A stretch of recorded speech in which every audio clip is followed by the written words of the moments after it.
Welcome back to a course on calculus differentiation. The topic that we are going to see today is local maximum, right? That is about local maximum and local minimum. So, yes, local maximum and local minimum is the concept that we talk for a function. So, initially, let us start with the function. Let f be a real valued function on a metric space X.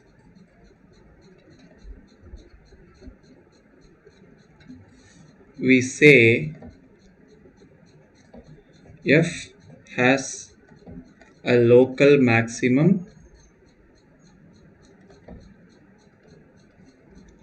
at a point P in X if there exists a delta positive such that f of q less than or equals f of p for all q in X with d of p comma q less than delta. So in okay, let me give you with an outline idea. So this is a function that we have. Okay, this is a function f of x which is real valued, which is defined on a metric space. Here we are dealing only in a what real line, so real functions, right? So now f has a local maximum at any point p if there is a delta such that these things are happening. Here if you see, this point may be your p, right? Sorry, this is your p and your f of p is the maximum. Okay, f has a maximum at p, which means this p, here you must have f of p. Around this p you must have a, you must choose, actually you have to choose some radius, and you choose this kind of an interval. Here if you see in this diagram, you can see between these two things, that is in this interval, whatsoever the point that you choose, your corresponding function value is smaller than this f of p value. If that is so, we say this p is a local maximum at this thing. Similarly, this is also a point of local maximum, this is also a point of local maximum, and if you continue this way, and this will also be a point of local maximum, right? In a similar way, we can define local minimum. Similarly, we define local minimum for the same thing. Okay, if function has local minimum at some point, if there is a delta positive such that f of q bigger than or equals f of p, this thing, this is the only difference, others are the same. Now let us see a theorem based on this local maximum and minimum. That theorem tells you f is a real valued function which is defined on the closed interval ab. Let f has a local maximum at a point x in the open interval ab, and if f prime of x exists, then what would we get is f prime of x is 0. Okay, looking at it the graphical point of view, the derivative means it is the slope of a function at a particular point. At all those points where the local maximum exists, the slope is going to be 0. That is what the theorem tells us. Let us prove it mathematically. Let f has a, okay, we are not supposed to let, it is given. Okay, given f has a local maximum at x in AB.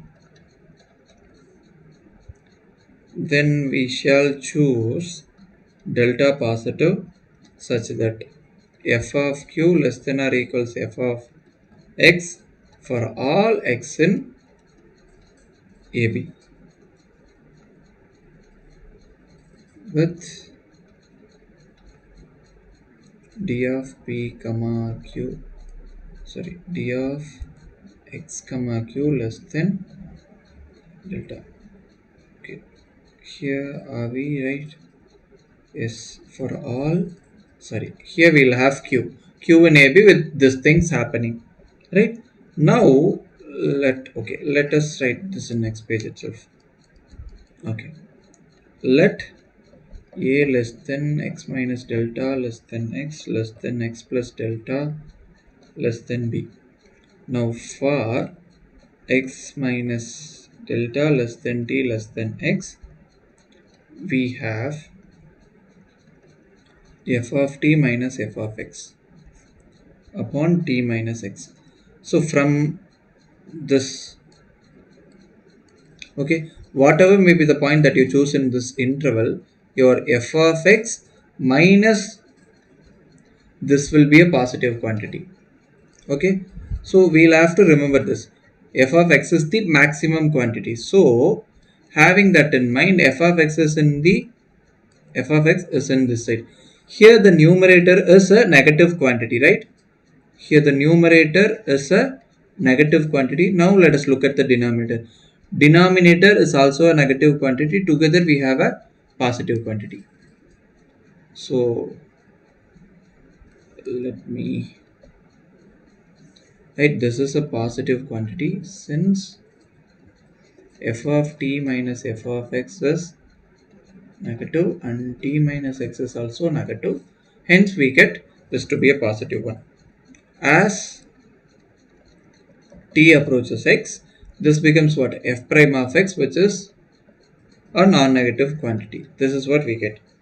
Now for x less than t less than x plus delta, for this case, what we have is f of t minus f of x upon t minus x.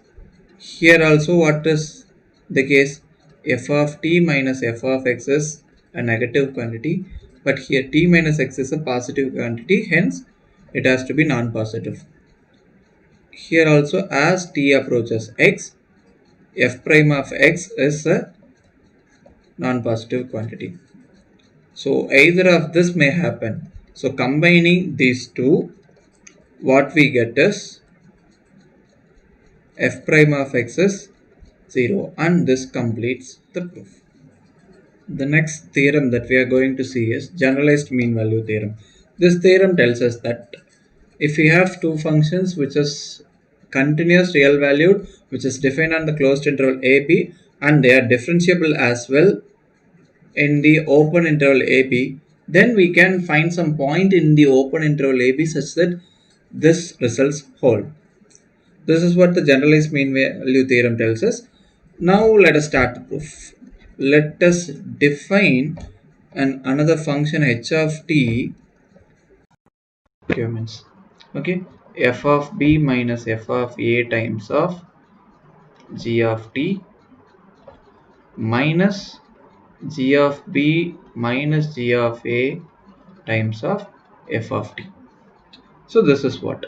Here this t may take any value in the closed interval AB. Right? We are defining it.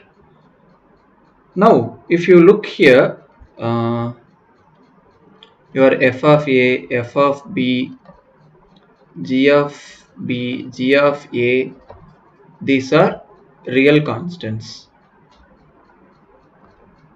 They are no more functions, they are constants, right? Thus h of t is a linear combination of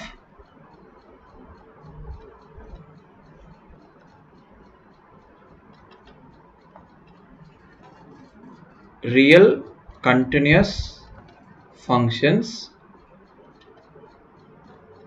which are differentiable too. So what we conclude is that h of t is also a real valued continuous function which is differentiable. Okay, so let me write it completely.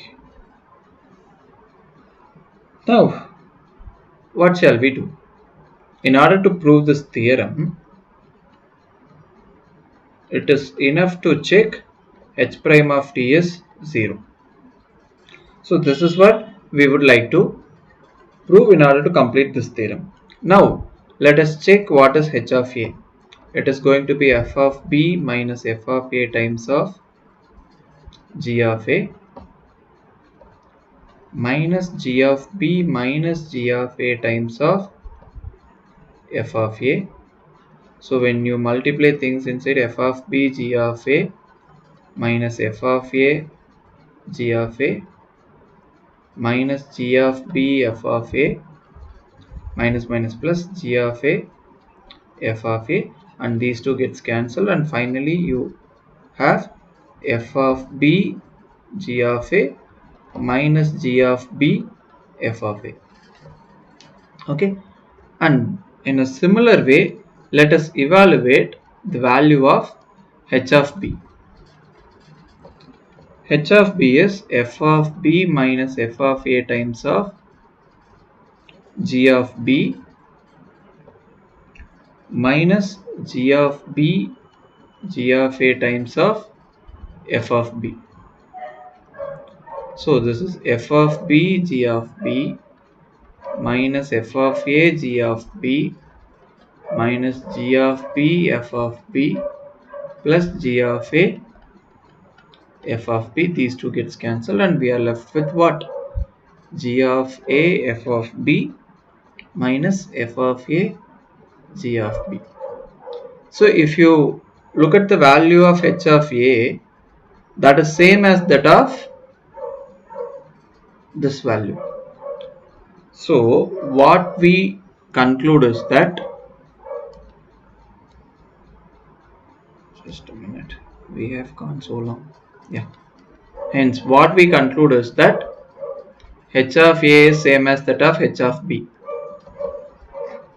When h of a and h of b are equal, we are left with three possibilities. One is the first case. Okay, let me spread this into cases. Case 1,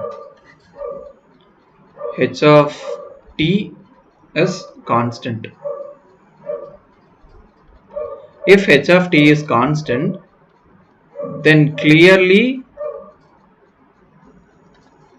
h prime of x is 0.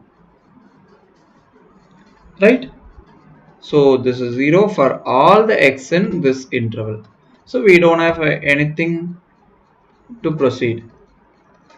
Let us consider the case when h of t is bigger than h of a, which is same as that of h of b. Okay, for some t in the interval ab. So h, okay, if you try to plot this h is some real valued function, right? So you are saying that this h, okay, let us take this to be my a and this to be my b. My h of a must be same as that of h of b, right? This has to be the case, and h of t is bigger than this, so it has to be somewhere here. So it goes like this and comes like this. Okay, this, okay, let me do things in different colors so that you will have a better understanding. This is my point t and this is my h of t. Okay, this is my point so this is my h of a and the same as my h of b2, right? and this is my h of t. So what I say here is, if there may be some function like this, okay, it may be anything, it has to pass through this h of t, that's it. Okay, in this case what you can observe, we have a local maximum.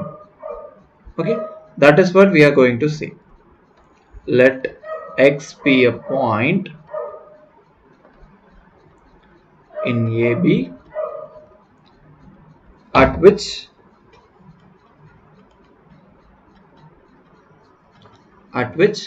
h attains its maximum. If at some point a function attains maximum, means the derivative at that point has to be 0. So this one is trivial from the previous theorem that we have seen. Next, the third case is h of t is smaller than h of a, which is same as that of h of b for some t in AB. Okay, here what would be the case? Just to illustrate, I am taking a and b in the positive sense. You may take a in the negative sense as well. No bother, right? So we have something of this sort, and let us choose our t value to be somewhere here. Here what they say is f of a and f of b has to be same. Here same in the sense, here I have plotted these things in positive sense. You would generally expect that here I would plot things in negative sense. It is not the case. It may be positive sense as well. It may be anywhere, right? But these two things has to be equal. So this is my h of a, this is my h of b. My h of t is somewhere below them, right?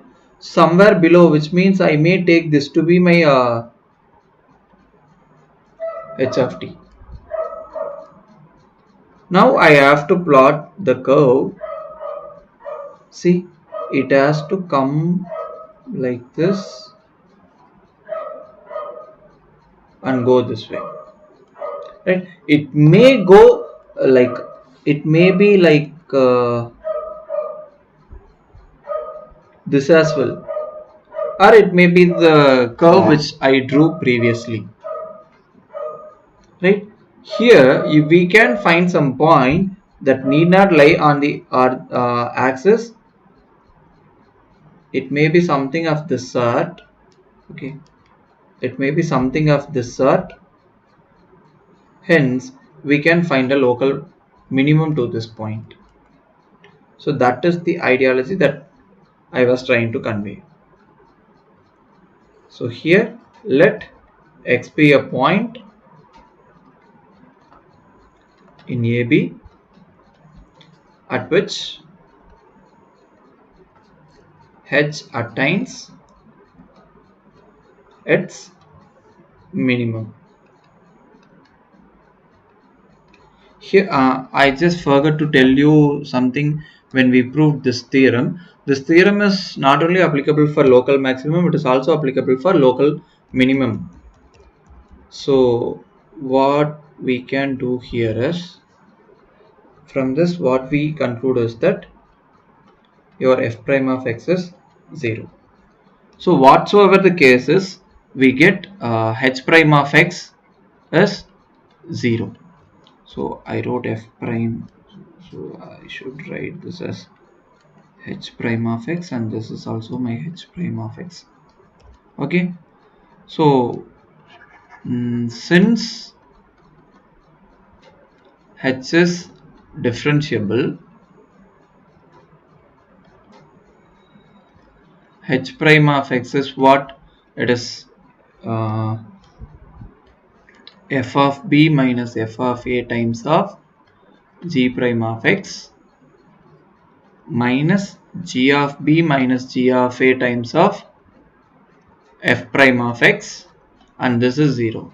This tells me f of b minus f of a times of g prime of x is g of b minus g of a is to be multiplied with f prime of x. You may do it on either side. So it is your wish.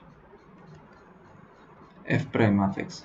And this completes the proof of this theorem. Next, we are going to see mean value theorem. So this is a generalized mean value theorem that we have seen, and the next one that we are going to see is mean value theorem. This tells you if f is a real continuous function on the closed interval ab, which is differentiable in the open interval ab, then there is a point x in ab at which f of b minus f of a is b minus a times of f prime of x. Here, to prove this, let me give you the hint. Use generalized mean value theorem with g of x to be equal to x. This completes the proof. Thank you.